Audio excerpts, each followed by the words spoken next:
États-Unis, le tribunal de San Diego ordonne de réunir les familles séparées. Une mère hondurienne et sa fille de 3 ans se tiennent du côté mexicain du pont international de Brownsville-Matamoros, près de Brownsville, Texas, le 24 juin 2018, après leur refus d'entrée par les autorités américaines. Reuters, Lauren Elliott. La politique migratoire américaine passe par des montagnes russes. Au lendemain de la validation par la Cour suprême du décret durcissant l'entrée aux États-Unis pour les ressortissants de 6 pays majoritairement musulmans, un tribunal de San Diego a ordonné le mardi 26 juin la réunification des familles de migrants séparées par la police de l'immigration.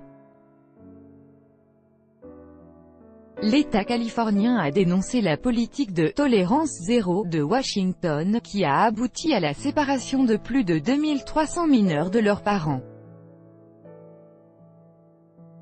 Face au tollé jusque dans les rangs de son parti républicain et à l'ONU, Donald Trump avait pourtant déjà signé mercredi 20 juin un décret suspendant la séparation des parents et enfants entrés ensemble aux États-Unis ces dernières semaines.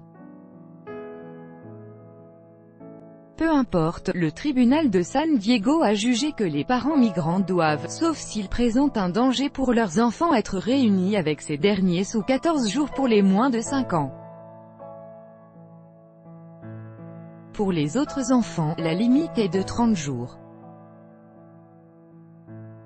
Tout faire pour faciliter la communication. Cette décision a été prise suite à une plainte déposée par l'Association de défense des droits civiques, ACLU, au nom d'un enfant de 7 ans et d'un adolescent de 14 ans séparés de leur mère, congolaise et brésilienne, depuis 5 et 8 mois. D'autres plaintes déposées au nom de migrants, mardi 26 juin, avancent le traumatisme de la séparation des parents et enfants et dénoncent les conditions inhumaines de détention dans les centres de l'ICE.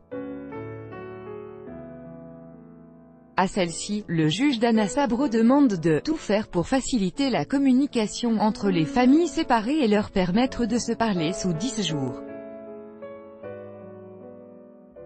These families thought they might never see each other again. Tonight's court ruling will change lives. Cette décision de justice de San Diego vient en partie en réponse au décret qui a mis fin à la séparation des familles.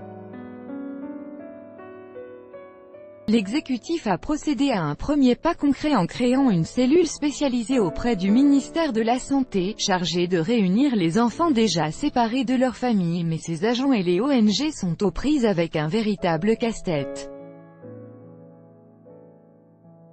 Jeff Sessions dénonce la politique migratoire de la Californie. La Californie, bastion démocrate, mène une bataille frontale contre le gouvernement fédéral sur la question de l'immigration pour s'être proclamé État sanctuaire. Sa police a pour instruction de ne pas collaborer avec la police de l'immigration fédérale pour les sans-papiers n'ayant pas commis de crimes violents.